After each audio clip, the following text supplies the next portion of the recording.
نبی عزیر علیہ السلام ایک پارسا انسان تھے۔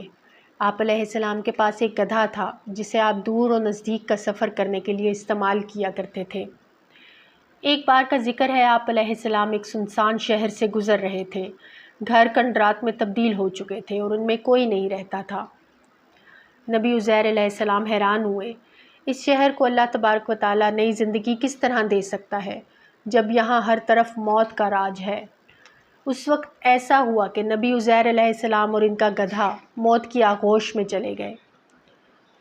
اللہ تبارک و تعالیٰ نے نبی عزیر علیہ السلام کو 100 برس بعد دوبارہ زندگی دی، لیکن ان کا گدھا جس پر وہ سفر کر رہے تھے وہ ہڈیوں میں تبدیل ہو چکا تھا۔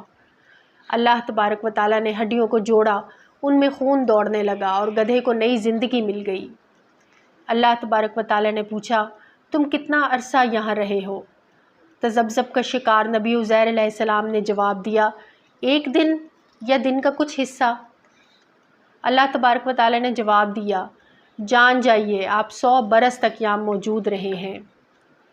لیکن آپ علیہ السلام یہ دیکھ کر حیران رہ گئے کہ ان کی خوراک اور پانی موجود تو تھا ہی بلکہ تازہ بھی تھا۔ نبی عزیر علیہ السلام نے جب سب کچھ اپنے سامنے اپنی آنکھوں سے دیکھا، آپ علیہ السلام دم بخود رہ گئے اور زور سے چلائے، میں جانتا ہوں اللہ تبارک و تعالیٰ تمام چیزوں پر اختیار رکھتا ہے،